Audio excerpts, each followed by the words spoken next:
உயிர்த்த ஞாயிறு தாக்குதல்கள் தொடர்பில் விசாரணைகளை மேற்கொள்ளும் குற்றப்புலனாய்வு பிரிவு அரசியல் அழுத்தங்களுக்கு அடிபணிந்துவிடக் கூடாது என பேராயர் இல்ல பேச்சாளர் அருட்தந்தை சிரில் காமினி வலியுறுத்தினார்.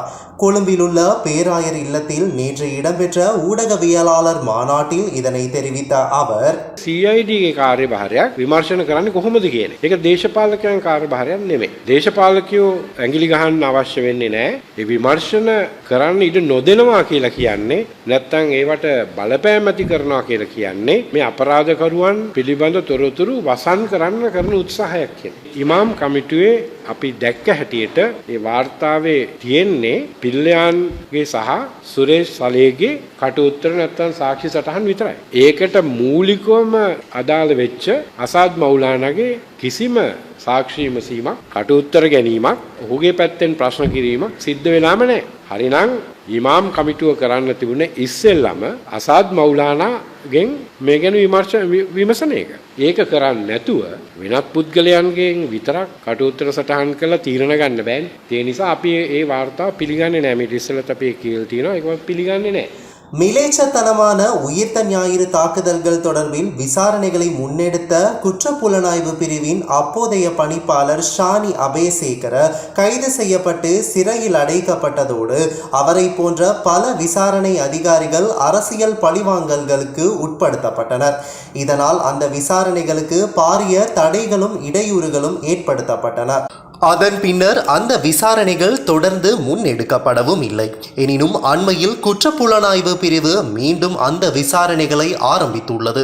ஜனாதிபதி விசாரணை ஆணைக்குழுவின் அறிக்கையில் உள்ளடக்கப்பட்டிருந்த சில காரணிகள், சில தெளிவற்ற காரணிகள் தொடர்பில் மீண்டும் விசாரணைகளை ஆரம்பிக்க வேண்டியிருந்தது. கால வரையறை காரணமாக சில காரணிகள் குறித்த ஆழமாக விசாரணைகளை முன்னெடுக்க முடியாமல் போனதாக அந்த அறிக்கையிலேயே குறிப்பிடப்பட்டுள்ளது. அந்த வகையில் ஆரம்பிக்கப்பட்ட விசாரணைகளில் பல்வேறு புதிய விடயங்கள் வெளிவர ஆரம்பித்துள்ளன. அவற்றில் ஒன்று சேனல் 4 செய்தி சேவையின் ஆவண காணொளியில் வெளிப்படுத்தப்பட்ட காரணிகளாகும். முன்னாள் சட்டமா அதிபர் தப்புல டி லிவேரா உயிர்த்த ஞாயிறு தாக்குதல்களின் பின்னணியில் பாரிய சதித்திட்டம் காணப்படுகிறது என குறிப்பிட்டிருந்தமையும் மீள விசாரணைகளை முன்னெடுக்க வேண்டிய ஒரு காரணியாகும். இந்த விசாரணைகள் சுயாதீனமாகவும் சுதந்திரமாக முன்னெடுக்கப்படுவதற்கு இடமளிக்கப்பட வேண்டும். ஆனால் உயிர்த்த ஞாயிறு தாக்குதல்கள் மாத்திரமின்றி நாட்டில் இடம்பெற்ற கொலை சம்பவங்கள் குறித்த விசாரணைகளிலும் பெரும்பாலான சந்தர்ப்பங்களில் அரசியல் தலையீடுகள் காணப்பட்டன. எனவே உயிர்த்த ஞாயிறு தாக்குதல்கள் தொடர்பான விசாரணைகளில் எந்த வகையிலும் அரசியல் தலையீடுகள் இருக்கக்கூடாது என்பதை நாம் வலியுறுத்துகின்றோம். உயிர்த்த ஞாயிறு தாக்குதல்கள் தொடர்பில் விசாரணைகளை மேற்கொள்ளும் குற்றப்புலனாய்வு பிரிவு அரசியல் அழுத்தங்களுக்கு அடிபணிந்துவிடக் கூடாது என பேராயர் இல்ல பேச்சாளர் அருட்தந்தை சிரில் காமினி வலியுறுத்தினார். கொழும்பிலுள்ள பேராயர் இல்லத்தில் நேற்று இடம்பெற்ற ஊடகவியலாளர் மாநாட்டில் இதனை தெரிவித்த அவர், CIDගේ කාර්යභාරයක් විමර්ශන කරන්නේ කොහොමද කියන එක දේශපාලකයන් කාර්යභාරයක් නෙමෙයි. දේශපාලකයෝ ඇඟිලි ගහන්න අවශ්‍ය වෙන්නේ නැහැ. ඒ විමර්ශන කරන්න ඉඩ නොදෙනවා කියලා කියන්නේ නැත්නම් ඒවට බලපෑම් ඇති කරනවා කියලා කියන්නේ මේ අපරාධකරුවන් පිළිබඳ තොරතුරු වසන් කරන්න කරන උත්සාහයක් කියන්නේ. ඉමාම් කමිටුවේ අපි දැක්ක හැටියට ඒ වාර්තාවේ තියෙන්නේ පිල්ලයන්ගේ සහ සුරේෂ් සලේගේ කට උත්තර නැත්නම් සාක්ෂි සටහන් විතරයි. ඒකට මූලිකවම අදාළ වෙච්ච අසාද් මෞලානාගේ කිසිම සාක්ෂි විමසීමක් කට උත්තර ගැනීමක් ඔහුගේ පැත්තෙන් ප්‍රශ්න කිරීමක් සිද්ධ වෙලාම නැහැ. හරිනම් ඉමාම් කමිටුව කරන්න තිබුණේ ඉස්සෙල්ලම අසාද් මෞලානාගෙන් මේ ගැන විමසන එක. ඒක කරන්නේ නැතුව වෙනත් පුද්ගලයන්ගෙන් විතරක් කට උත්තර සටහන් කරලා තීරණ ගන්න බෑනේ. ඒ නිසා අපි මේ වාර්තාව පිළිගන්නේ නැහැ. මේ ඉස්සෙල්ලත් අපි කියලා තියෙනවා. ඒක පිළිගන්නේ නැහැ.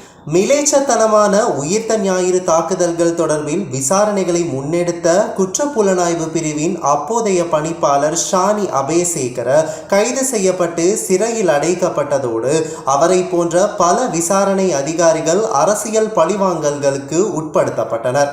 இதனால் அந்த விசாரணைகளுக்கு பாரிய தடைகளும் இடையூறுகளும் ஏற்படுத்தப்பட்டன.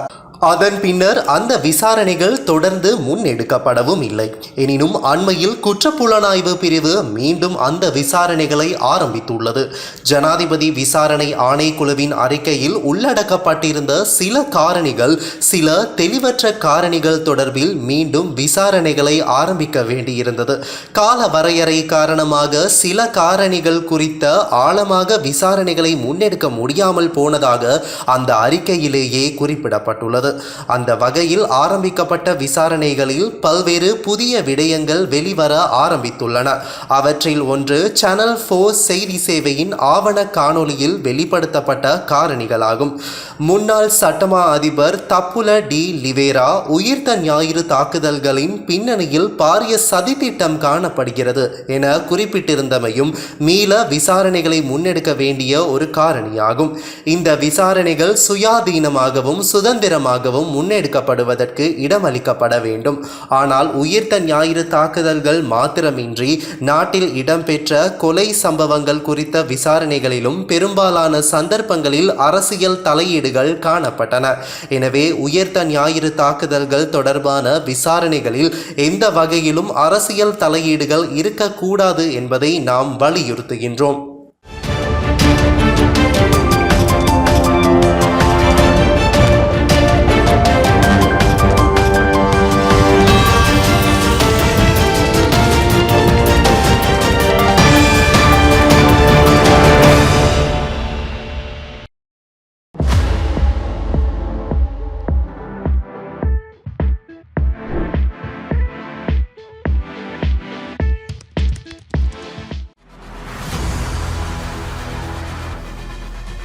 இலங்கையின் முதல் நிலை முதற்தர செய்தி வழங்குனர் வீரகேசரியின் குறுந்தகவல் செய்திகளை உடனுக்குடன் தமிழில் பெற்றுக்கொள்ள டயலாக் வலையமைப்பிலிருந்து REG இடைவெளி வீக்கி என்று பதிவிட்டு 87 960 என்ற எண்ணுக்கு குறுஞ்செய்தி ஒன்றை அனுப்புங்கள்.